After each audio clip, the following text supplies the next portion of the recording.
আসসালামু আলাইকুম এভরিওয়ান, আমি অদিতি আর শাহবীরের আম্মু সবাইকে আমন্ত্রণ জানাচ্ছি আবার নতুন একটা ভ্লগে। তো ফাইনালি শাহবীরের আকিকা দেয়া হয়ে গেছে আলহামদুলিল্লাহ। এখন কবে হয়েছে আমার এখন কোনো ডেট কিচ্ছু মনে থাকে না, কি যে একটা অবস্থা। আগে সব ভাবিদের কাছ থেকে শুনতাম যে আজকে কি বার কি ডেট কিছুই মনে থাকে না, মানে এখন নিজে এক্সপিরিয়েন্স করে বলতে পারছি আসলেই মানে কি ডেট কি বার কোনো কিচ্ছু মনে থাকে না। এনিওয়েজ, আমরা যে 11 নম্বরের বাজারে গিয়েছিলাম সেখানেই এই খাসি বিক্রি করে, ওনাদের সাথে আমার হাজব্যান্ড কথা বলে রেখেছিলেন যে বাবুর আকিকা দিব, তো ওনারা ছাগল এভাবে দিতে পারবে কি না। তো তাদের সাথে সমস্ত কথা ফাইনাল করে আমার হাজব্যান্ড 11 নম্বর থেকে এই খাসি দুটো কিনে নিয়ে আসছেন। তো এখানে সব ডিস্ট্রিবিউশন চলছে আর আমরাও একটু লাস্টে আসছি, এসে একটু দেখলাম সব কিছু। আর এটা হচ্ছে আরও কিছুদিন পরের ব্লগ, আমার ভাই ভাবির অ্যানিভার্সারি ছিল। তো আমার আম্মু যেহেতু এখন আমার কাছে থাকে, তো যখন বাসায় থাকতো তখন ভাই ভাবির বার্থডে বলেন বা অ্যানিভার্সারি বলেন সবসময় বাসায় রান্নাবান্না করতো। কিন্তু এখন যেহেতু আমার কাছে এখানে আম্মু আটকে গেছে, তাই আমার ভাই ভাবিকে বাসাতেই ডেকে নিয়েছে যে অ্যাটলিস্ট মানে আম্মু বলে যে আমার শান্তি লাগবে যে ওদের জন্য আমি একটু রান্না করতে পেরেছিলাম, ওদেরকে একটু খাওয়াতে পেরেছিলাম। তা আমি বললাম যে ঠিক আছে, মন খারাপ করো না, ওদেরকে বাসায় ডাকো, রান্নাবান্না করে খাওয়াও। তো সেভাবে একটু রান্নাবান্না চলছে, আহামরি কোনো কিছুই না, কারণ যেহেতু আমি এখন আটকানো আর আম্মু অসুস্থ, আম্মু একার উপর তো সব চাপ নিতে পারে না। এই তো হাবর জবর মানে টুকটাক আর কি রান্নাবান্না করা আর কি। তো ওদিকে আম্মু মুরগি রান্না করছিল আর এদিকে আমি পোলাওটা রান্না করে দিচ্ছিলাম। আর সেই ছোট যে জাটকা ইলিশ ছিল না, সেই ইলিশ মাছই আজকে রান্না করব, বাস এতটুকুনি। তো ওদের জন্য ভেবেছিলাম যে একটা কেক আনবো, সেই কেকটা আনার পর্যন্ত আমার সময় হয়নি। আমি আবার একটু বেরিয়েছিলাম, ওটা সামনে আসছে ওই মানে ক্লিপসগুলো। তো ভেবেছিলাম যে আসার পথে ওদের জন্য কেক নিয়ে আসব। তো আস্তে আস্তে আমার আবার দেরি হয়ে গিয়েছিল, যার জন্য আমার ভাই ভাবি আবার বাসায় চলে গিয়েছিল। তো যাই হোক, একসাথে যে লাঞ্চ করতে পেরেছি এটাই অনেক শান্তি আর কি। তো আমি আগেও বলেছিলাম যে বাসায় ইলিশ মাছ রান্না করলে সবসময় ইলিশ মাছটা আমিই কাটি, আমি হেল্পারদেরকে দিয়ে কখনো কাটাই না, কারণ আমার মনের মতো হয়ই না। ওরা কোনো পিস একদম মোটা করে ফেলে, আবার কোনো পিস একদম চিকন করে, মানে কোনো লাইন থাকে না ওদের কাটার। এই জন্য আমি সবসময় নিজেই কাটি। তো এদিকে আমি সবচেয়ে প্রথমে কেচি দিয়েই না এই পাখা টাখা এগুলো কেটে ফেলি, তারপর হচ্ছে পিস পিস করি। আমি বটি দিয়ে আবার এগুলো কাটতে পারি না, আমার অসুবিধা হয়। তো কেচি বটি সবই চলে আমার আর কি। তো ভাবলাম যে আজকে যেহেতু ইলিশ মাছ কাটছি, কখনো তো আমার ইলিশ মাছ কাটা আমি ভিডিও তো দেখেই না, তো ভাবলাম যে আজকে আমি একটু ভিডিও করি, আমার একটা কন্টেন্টও হয়ে যাবে। এই মাছগুলো তো অনেক আগে আনা হয়েছিল, এখনও আমার ফ্রিজে আছে, আরও আছে। তো আমাদের মধ্যে খাওয়াই হয়নি, কারণ এই ডেলিভারির পর তো মানে অ্যালার্জির খাবার বেশি একটা খাওয়া যাবে না, আমিও ভয়ে একটা খাইনি। আর আম্মুকে বলেছিলাম যে তুমি রান্না করে খাও, কারণ আমার হাজব্যান্ডেরও তো খেতে হবে। তো তারা আমাকে একটু বেশি ভালোবাসে, তো এই জন্য আমি খেতে পারবো না, আর আমার ইলিশ মাছ অনেক পছন্দ, এই জন্য তারাও খায়নি, তারাও এগুলো রেখে দিয়েছিল। তো এতদিন তো অনেক দিন আলহামদুলিল্লাহ হয়েই গেছে, প্রায় 1.5 মাসের মতো হয়ে গেছে। তো ভাবলাম যে এখন শুরু করি। আর আমার এমনিতেও না মানে খাবার জিনিসে তেমন একটা অ্যালার্জি নেই, তারপরেও আমি একটু মেনে বেছেই চলেছিলাম যেহেতু সেলাই কাঁচা ছিল। তো এখন আমি আবার শুরু করেছি, আলহামদুলিল্লাহ কোনো সমস্যা হয়নি। তো আমার রান্নাবান্না এদিকে সব শেষ। রান্নার মধ্যে আমি শুধু পোলাওটা করেছি আর ইলিশ মাছটাই কেটে দিয়েছি, বাকি সব কিছু আম্মুই করেছে। তো আমার ভাবি আবার বলছিল যে তার চুলটা একটু কেটে দিতে, তো আমি তো যেহেতু পার্লারে যাই না, আমি বাসাতেই আমার নিজের চুল নিজেই কাটি, সব কিছু আমার বাসাতে। তো আমি মোটামুটি একটু পারি, এই তো সব কিছু দেখে দেখে কি শিখেছি এই আর কি। তো আমার ভাবি এসে বলল যে তার চুলটা একটু কেটে দিতে। তো ভাবলাম যে আচ্ছা ঠিক আছে কেটে দিই, আর সেই সাথে এটা একটু ভিডিওতেও করে নেই।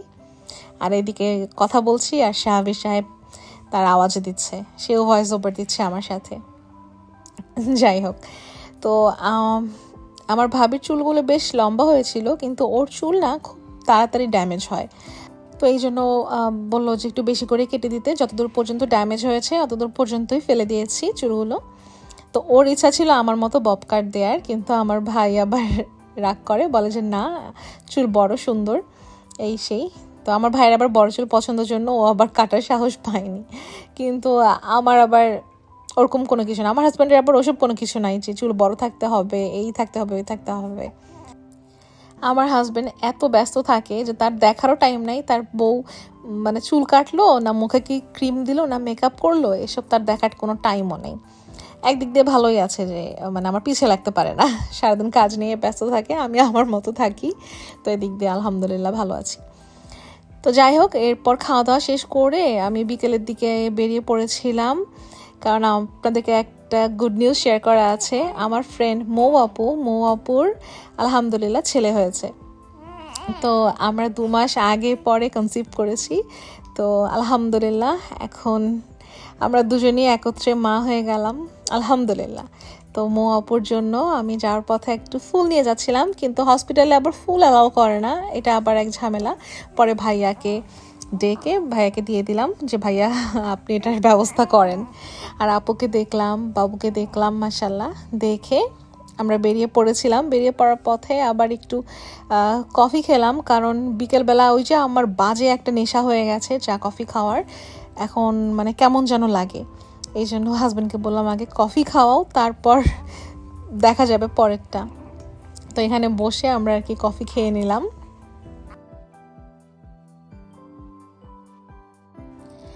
তো এটা হলো তার পরদিনের ভিডিও। আমরা রেডি হয়ে চলে গিয়েছিলাম বাণিজ্য মেলায়।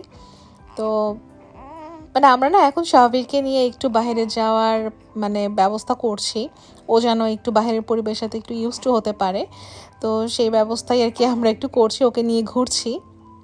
আর এখন যেহেতু ঠান্ডা একটু কমে গেছে, তো ওকে নিয়ে আমরা একটু বাইরে বের হওয়ার সাহস করছি। তো ও না বাইরে মাশাআল্লাহ অনেক ভালো থাকে, ও একটুকু জ্বালায় না। ওর টাইম মতো ওকে খাবার দিলে, ওর ন্যাপি চেঞ্জ করে দিলে ব্যাস, মানে ও আর অত বেশি একটা জ্বালায় না আলহামদুলিল্লাহ। তো যার জন্যই ওকে নিয়ে আর কি বাইরে যাওয়ার একটু সাহসটা করলাম। আর বাণিজ্য মেলায় কখনোই আমি যে কোনো কিছু মনের মতো পাই না, ওই কার্পেট টার্পেট এগুলো ছাড়া। তো একবার তো বাণিজ্য মেলা থেকে কার্পেট কিনেছিলাম, আর এবার একটু কাপ কিনেছিলাম এই, কিন্তু তারপরও মেলায় যেতে একটু ভালোই লাগে। আর আমার বিয়েরও আগে যখন কত ইন্টারে পড়ি বা কলেজে পড়ি, ওই সময় না বাণিজ্য মেলা অনেক ভালো ছিল। যেমন থাইল্যান্ডের যে স্টলগুলো বসতো, অনেক সুন্দর সুন্দর জিনিস পাওয়া যেত। কিন্তু এখন তো এমন কোনো কিছুই পাওয়া যায় না, পুরো কেমন যেন হয়ে গেছে, ভালো লাগে না। কিন্তু তারপরও ওই এক আশায় যাই যে দেখি তো একটু কেমন হয় না হয়, এই সেই। তো যাই হোক গেলাম, দেখার ইচ্ছা ছিল, দেখলাম আলহামদুলিল্লাহ। ছেলের সাথে প্রথম বাণিজ্য মেলা আলহামদুলিল্লাহ। তো আসার পথে আমরা আবার একটু ভাপা পিঠা নিয়েছি, এই শীতে এই প্রথম ভাপা পিঠা খেলাম। কারণ স্বাভাবিক শাহবীর হয়েছে, আমি তো তখন এত বেরোতে পারিনি, আর যার জন্য আমার খাওয়াও হয়নি। তো এই প্রথম খেলাম। তো যাই হোক, এটা হচ্ছে তার পরদিনের ভিডিও। আমি সকাল সকাল এসেই এই কাপের বক্সটা এখন খুলবো, কাপগুলো বের করব, কারণ আজকে সকালে চা এই কাপে আমি খাবো। আমি 6টা কাপ নিয়েছি, কাপগুলো এত ছোট ছোট আর এত কিউট।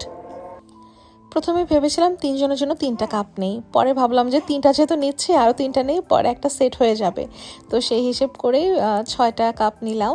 তো কাপগুলো অনেক কিউট, আর দাম রেখেছিল 120 টাকা করে। পরে আমি ভাবলাম যে আমি যেই মগগুলো কিনি, কাপগুলো কিনি, এগুলো এক একটার দামই 1500-1600 টাকা। তো সেক্ষেত্রে এখানে 120 টাকা, এটা আর কি দামাদামি করব, আর দামাদামি করে কোনো লাভ নেই, একদম 120 টাকা একদম। তো সেই হিসেব করে নিয়ে নিয়েছিলাম। তো সকালবেলায় যে এখানে আমি আর আম্মু মিলে ওই সিলনের মিল্ক টিটা খাচ্ছি।